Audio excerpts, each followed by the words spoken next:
tazkirah.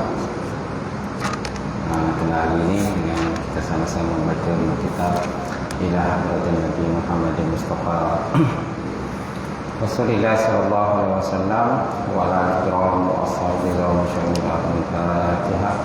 A'udzu billahi minasy syaithanir rajim. Bismillahirrahmanirrahim. Alhamdulillahi rabbil alamin. Ar-Rahmanir Rahim. Maliki yaumiddin. Iyyaka na'budu wa iyyaka nasta'in. Ihdinas siratal mustaqim. Siratal ladzina an'amta 'alaihim ghairil alaihim waladdallin.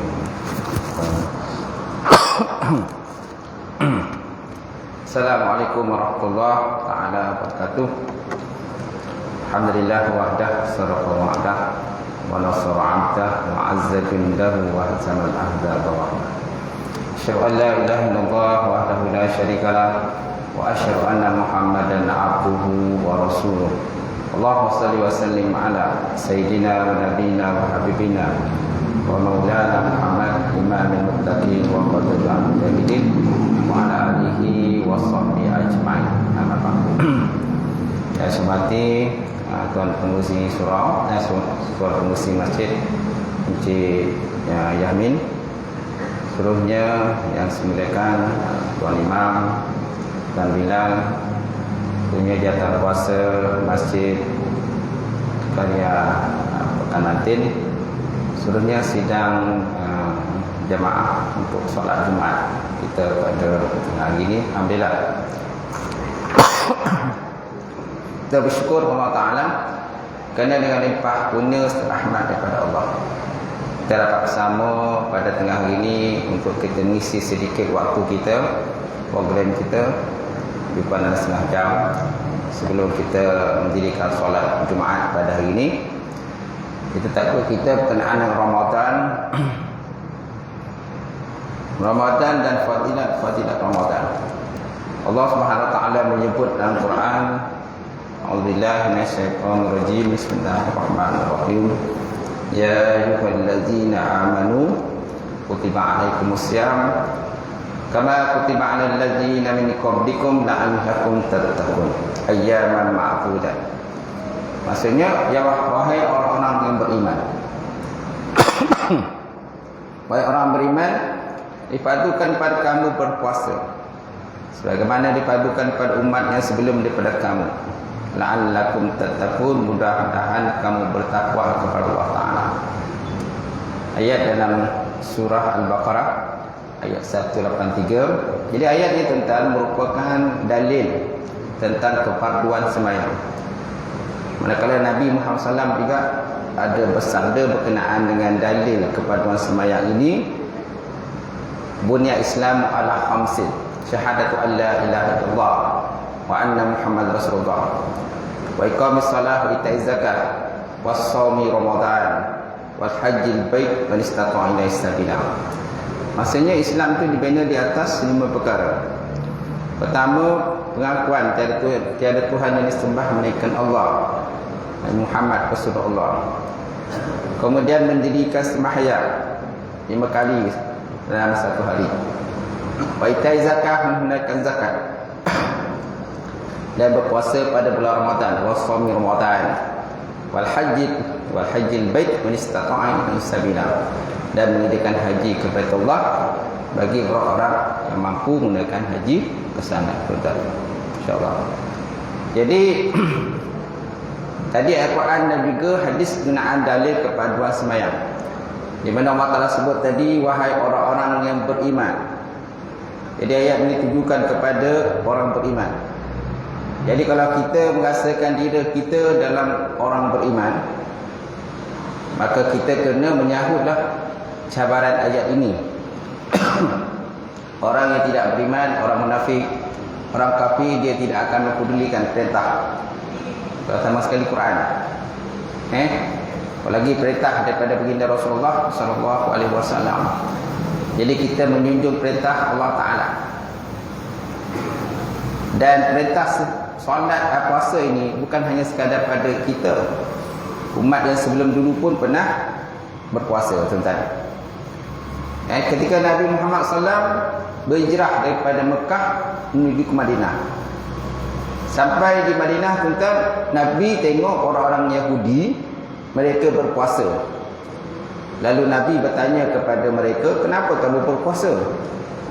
Maka mereka menjawab, hari ini ialah hari di mana kami meraihkan akan kemenangan Nabi Musa AS setelah dia diburu oleh Fir'aun dan terselamat daripada dibunuh oleh Fir'aun.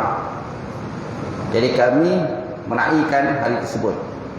Maka jawapan Rasulullah SAW, Nabi kata, kami lebih aula meraihkan daripada kamu. Maka lepas itu Nabi pun mengarahkan para sahabat berpuasa. Itu dikatakan puasa 10 Muharram, 10 hari Ashura, tuan-tuan. Kemudian Nabi juga ada berpuasa 3 hari. Dalam 1 bulan Nabi ada berpuasa. Kemudian turunlah ayat pada bulan Sya'ban, selepas daripada 2 tahun hijrah, maka turunlah perintah Allah Ta'ala supaya berpuasa, memiliki kepaduan berpuasa tadi, insyaAllah.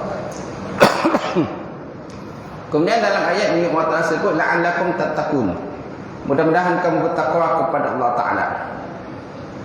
Jadi kenapa dikaitkan dengan bertakwa kepada Allah Ta'ala? Dikaitkan dalam ayat ini, mudah-mudahan kamu bertakwa, kerana dalam puasa ini adanya larangan-larangan tertentu yang telah pun ditetapkan oleh Islam. Ada benda-benda yang disuruh dan ada benda larang.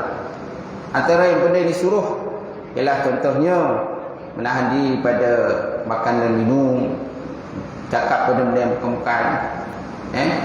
Dan larangan ialah cakap benda-benda yang tak elok lah.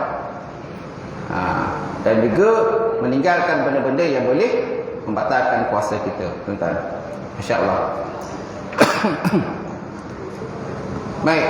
Kemudian dalam hadis pula tadi, Islam di mana di atas 5 perkara. Pengakuan tiada Tuhan yang disembah melainkan Allah dan Nabi Muhammad. Kalimah syahadah ini merupakan kalimah yang ada 10 orang susah nak sebut. Bagi 10 orang sangat mudah lah. Bagi kita orang lama ni syahadah ni benda yang sangat simple lah, sangat mudah ucapkan. Tapi tak nak berucap syahadah tuan. Kadang seolah macam lidahnya itu kelu. Allah Ta'ala kelukan, ikatkan sehingga tak mampu nak syahadah. Hasil daripada dosa dan juga kesalahan. Antaranya ialah derhaka kepada dua ibu bapa. Derhaka bapa menyebabkan susah nak mengucap kalimah syahadat, betul. Seperti yang berlaku kepada Aklamah.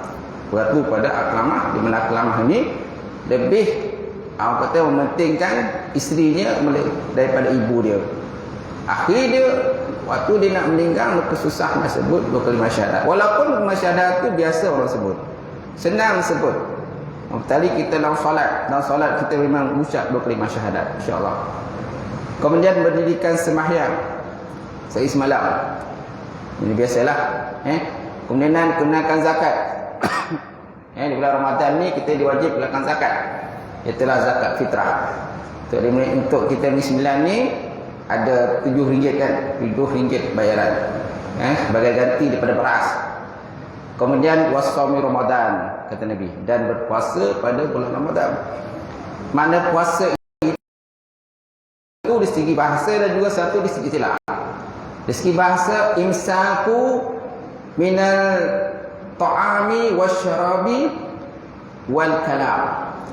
Puasa itu dari segi logah ialah menahan diri pada makan, minum dan juga berkata-kata. Umat Muhammad SAW ni kita masih lagi berpuasa dan kita boleh bercakap. Kita boleh berbual dengan kawan kita, tetapi dengan syarat jangan berbual benda-benda yang tak elok lah, benda yang bukan, mengawut dan sebagainya, yang semuanya itu boleh mengurangkan akan pahala puasa kita.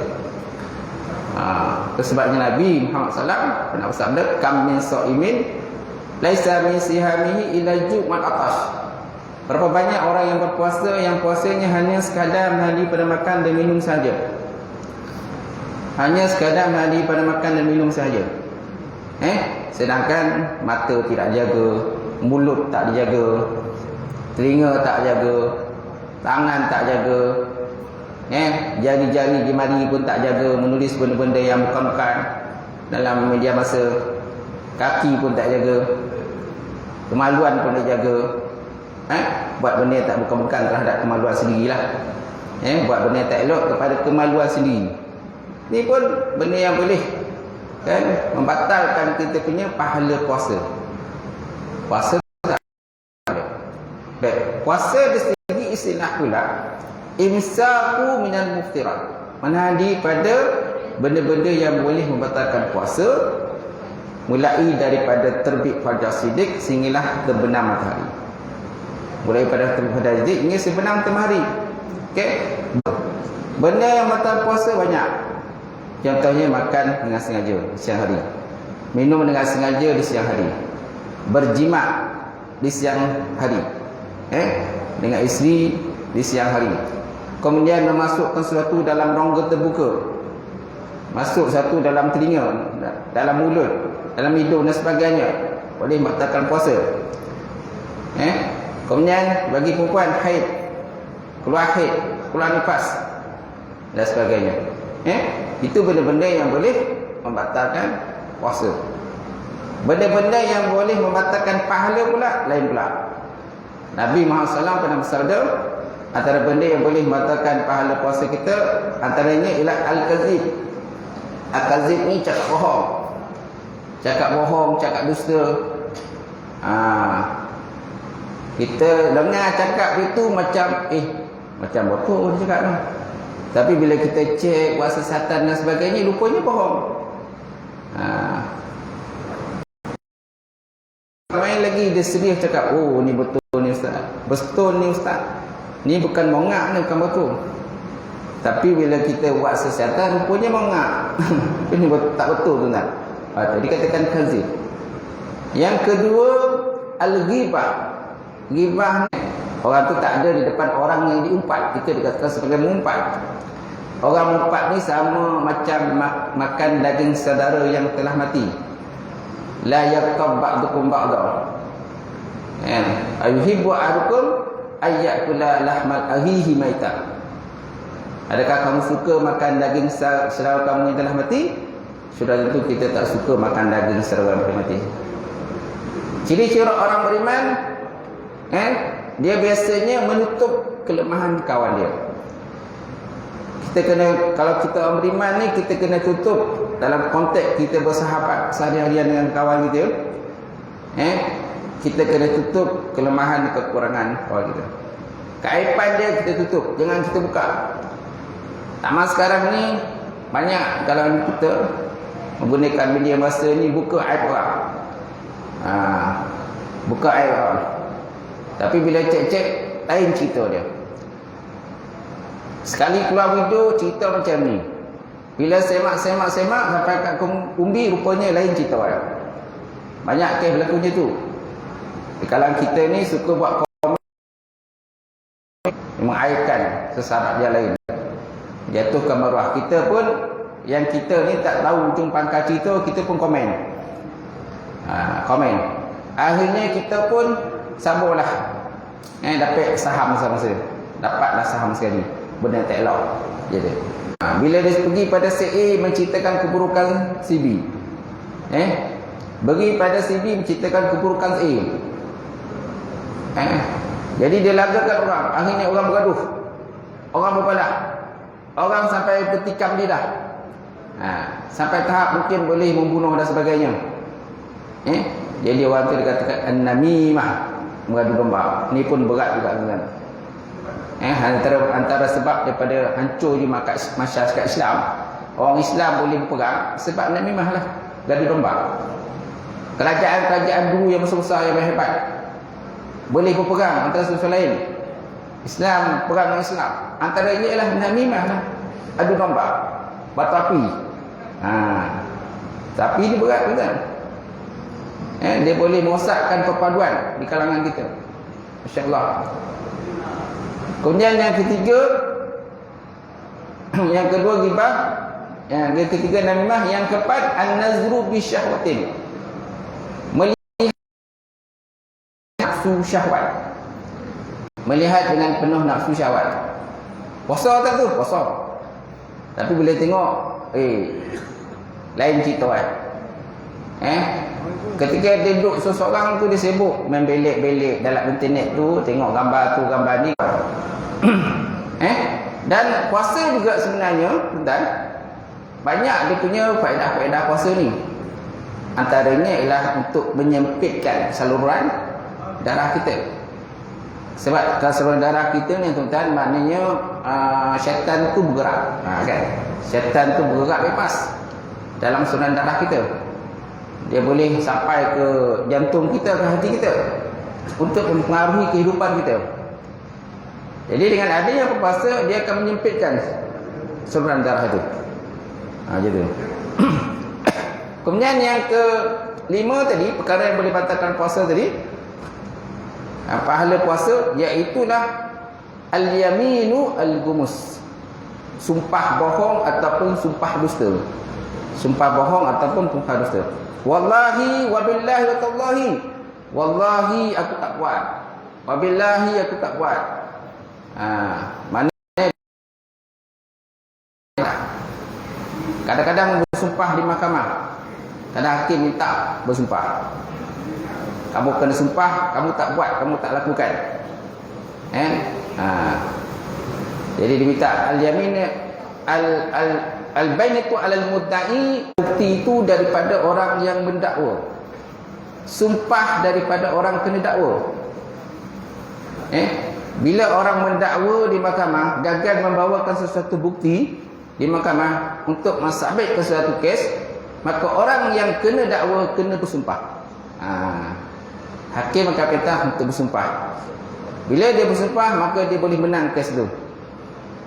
Sebab apa? Orang yang mendakwa gagal membawa bukti, maka dia minta bersumpah. Bila sumpah, wallahi wabillahi wa tallahi. Kalau bersumpah bohong, itulah tadi, besok akan tanggungjawabkan juga lah daripada Allah Ta'ala. Bersumpah bohong kat dunia boleh terlepas. Ada orang bersumpah supaya dia boleh terlepas daripada hukuman.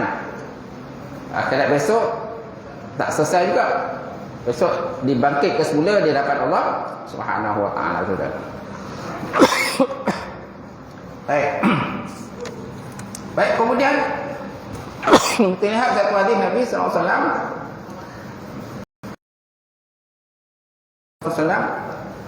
Kullu amalan ibnu Adam lahu illa siyam, fa innahu li wa ana ajzi bih, wa siyamu junnah, fa iza kana yawmu sawmi ahadikum fala yarqus wa la yaskhar, fa yafruhuma iza aftara fariha bi fatrihi wa iza laqarabahu fariha bi sawmi.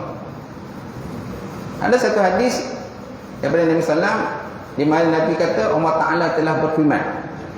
Allah Ta'ala telah berfirman dalam satu hadis. Ni ada kursi, tuan-tuan. Kullu amali ibni Adam, setiap amalan anak Adam itu lahu baginya, illa as-shaum, kecuali puasa. Fa innahu li wa ana ajzi bih, kerana sungguhnya puasa itu bagi aku, kata Allah, dan akulah yang membalasnya. Ini orang kata pengakuan daripada Allah Ta'ala sendiri. Allah Ta'ala mengaku bahawa setiap amalan puasa ini untuk Allah. Allah Ta'ala lah sendiri akan membalaskan berapa dia nak bagi. Amalan-amalan lain biasanya kadang-kadang kita tahu amalan. Contohnya solat. Solat kita buat dengan sempurna, tamam dan sebagainya, kita mendapat 50 ganjaran pahala. 50 ganjaran pahala solat. Walaupun asalnya 10, tapi diganda boleh sampai pada 10 ganjaran. 50. Kerana saya semalam kan kita 50 kali. Asalnya kepada sembahyang ni 50 kali asalnya. Asalnya 50 kali sembahyang. Gitu. Jadi kalau saya semalam kita buat sempurna dengan tamam, boleh jadi 50 yang pahala. Kalau solat kita kurang dan sembahyang, jadi ditengok pada sunat dia. Ada tak sunat dia? Kalau sunat dia banyak, boleh tampung akan kepada sembahyang tadi. Gitu.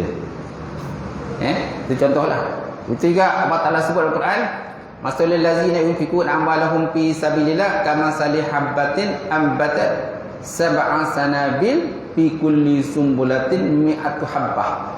Perumpamaan orang-orang yang infakkan harta mereka pada jalan Allah Ta'ala diperbekakan seperti satu biji benih yang menumbuhkan 7 tangkai. Menumbuhkan 7 tangkai. Setiap tangkai itu akan keluar pula 100 biji kan. Jadi digandakan jadi 700 jalan pahala kalau kita infakkan harta pada jalan Allah Ta'ala. Jadi kita tahu, oh macam ni besar pahala dia. Tapi untuk puasa tak tahu. Berapa sebenarnya tak tahu. Jadi apakah hikmahnya Allah Ta'ala meletakkan puasa itu untuk dia? Kenapa? Disebut dalam kitab syarah kepada Al-Sahri ini kata, sungguhnya Allah Ta'ala telah menghususkan puasa itu bagi dia daripada segala amalan lain, sirrun bainal abdi wa rabbih. Kerana puasa ini benda rahsia antara Allah Ta'ala dengan hamba dia. Sir ini benda rahsia lah antara Allah Ta'ala dengan hamba dia. Kerana puasa ni di mulut je. Kalau semayang ni kita nampak ada pergerakan, tak semangat. Kalau orang tak puasa cergas, cergas je, boleh lompat sana lompat sini. Itu biasanya orang tak puasa lah. Kerja pun, kalau dia bagi kerja pun dia boleh buat. Benda yang beratus kilo pun dia boleh angkat, sebab dia tak puasa. Bagi kita yang puasa ni lain. Macam tu. Jadi puasa ini sir, mana sir benda rahsia antara kita dengan Allah Ta'ala. Kemudian puasa ini dia kata ba'idun miran riya. Puasa ini jauh daripada perasaan riya. Kerana puasa ini benda tersembunyi. Jadi dia sunyi daripada perasaan riya. Puasa sunyi daripada perasaan riya dan jauh daripada riya. Ini kelebihan puasa tu. Kalau ibadah-ibadah lain, contohnya sembahyang, haji, perang fisabilillah, sedekah, ada sebuah orang kadang buat tak ikhlas. Dia buat kerana orang lain. Dia buat kerana dia nakkan nama, kedudukan dan sebagainya. Tetapi kan pada masing-masing lah. Harap-harap semua ibadah kita insya-Allah diterima Allah Ta'ala pada ramalan ini. Ikhlaskan Allah Ta'ala. Sama juga macam puasa kita. Kita harap puasa kita ini maknanya sunyi daripada riak. Kita nak ibadah kita lain pun sunyi daripada riak. Tak. Subhanahu Wa Ta'ala. Kemudian kita berbuka puasa. Buka puasa di awal waktu. Kita buat tak ada riak. Kemudian kata bila bersahur pula sunyi daripada riak. Kita bersedekah. Bulan Ramadan ni kita galakkan bersedekah. Nabi sangat kata pemurah ketika dalam bulan Ramadan. Sebab makan seperti rihil mursalah. Rihil mursalah ni macam angin berhembus. Angin berhembus dia tu. Mudah sangat Nabi. Dan Allah Ta'ala cinta kepada orang pemurah dalam bulan Ramadan ni. Allah Ta'ala tu Allah Al-Jawad. Sifat Allah ialah Al-Jawad, yuhibbu al-jud. Allah Ta'ala ni pemurah dan dia suka, cinta kepada orang yang pemurah. Lebih lagi pada bulan Ramadan yang mulia ini.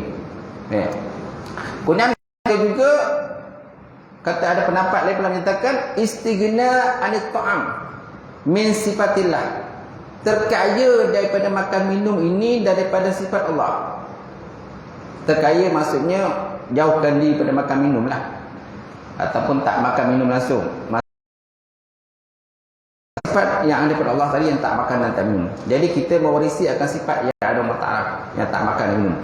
Cuma jangan diserupakan sifat tak makan dan minum Allah Ta'ala tu, jangan diserupakan dengan kita. Kita tak makan dan tak minum, kan? Cara kita lain lah. Tak makan dan tak minum. Kita menarik pada makan, mana mulut kita tutup, tak ada makan. Perut kita kosong, tak ada makanan. Allah tak ada perut ke? Allah Ta'ala ada mulut ke? Tak ada. Tapi Allah Ta'ala tak makan tak minum. Jadi jangan diserupakan Allah Ta'ala tak makan tak minum sama seperti makhluk. Beza. Walaupun orang puasa ni dia mewarisi akan cara macam mana Allah Ta'ala, sifat Allah Ta'ala tadi, mana tak makan dan juga dan tidak minum tuan-tuan. Masya Allah. Baik, kemudian orang berpuasa pula dia ada tiga kesabaran. Puasa bermakna sabar. Puasa ni dia ada banyak nama tuan. Kan antaranya Yaumul Sabri, hari kesabaran. Yaumul Ibadah, Syahrul Sabri, bulan sabar. Syahrul Maghfirah, bulan keampunan. Bulan digandakan pahala. Syahrul Barakah, hari penuh keberkatan. Bulan Lailatul Qadri, Syahrul Lailatul Qadri, ataupun bulan Quran. Ini tuan-tuan, dalam bulan puasa Imam Syafi'i khatam sebanyak sitina marratan. Sitina marratan. Sitin maknanya 60 marratan, 60 kali. Imam Syafi'i dia khatam Quran dalam bulan puasa itu. Kemudian Nabi pula, Nabi biasa bertadarus dengan malaikat Jibril. Bertaruh dengan jadi Nabi baca Quran, maka Jibril semak bacaan Nabi. Kalau selain Ramadan, Nabi bertadarus dengan Jibril sebanyak sekali. Bila masuk Ramadan, 2 kali. Malaikat Jibril turun, cuma bentuk turun tu wallahu alam lah, malaikat tak tahu macam mana bentuk turun dia.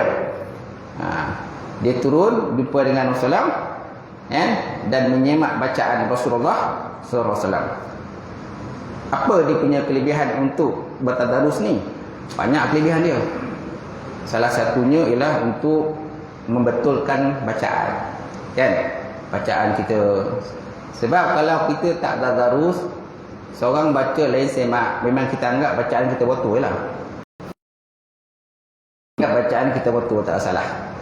Sebab tak ada siapa tegur. Tapi kalau kita tadarus, kan akan ada yang menegur. Akan ada yang menegur. Sahabat-sahabat kita tu. Yang kena tegur pula, kena sabarlah. Jangan bogi pula kena tegur. Jangan kali pertama dah ada 3 kesabaran. 3 kesabaran. Pertama, sabar di atas taat pada Allah. Yang kedua, sabar an maksiatillah.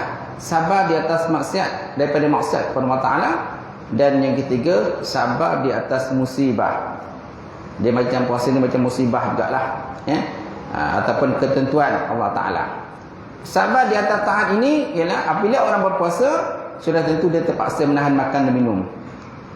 Dan juga berjimat di siang hari bagi orang yang telah berkahwin. Ketepikan dulu benda-benda. Kalau nak projek malam lah. Juga. Okey. Kemudian yang kedua, sabar di atas maksiat kepada Allah Ta'ala. Kan? Ialah menjauhkan diri pada benda lara, benda keji, berbohong, benda haram Allah Ta'ala. Dan yang ketiga ialah puasa di atas ikdar Allah, kadar Allah Ta'ala tadi ialah, ataupun musibah tadi ialah, contohnya musibah panas yang bersangatan di siang hari. Kemudian dengan puasa juga kadang kita lesu, bosan, malas dan sebagainya. Puasa. Saya rasa itu saja lagi yang dapat kita kongsikan pada tengah hari ini. Mudah-mudahan dengan sedikitnya perkongsian yang dapat diberikan, kesemuanya akan dapat memantapkan akan puasa kita, dan Allah Ta'ala menerima akan amalan puasa kita di bulan Ramadan ini, insyaAllah. A'udzubillahi minasyaitonir rajim. Qulubana bi nuri ma'rifatika wa ftah lana alifin. Allahumma barik lana fi syahri Ramadan. Allahumma barik lana fi syahri Ramadan. Allahumma barik lana fi syahri Ramadan wa balighna latal qar innaka ala kulli syai'in qadir. Allahumma inna nas'aluka ridhaka wal jannah wa na'udzubika min sakhatika nar. Allahumma innaka afuwwun karimur rahimun wa'fu 'anna iyyaka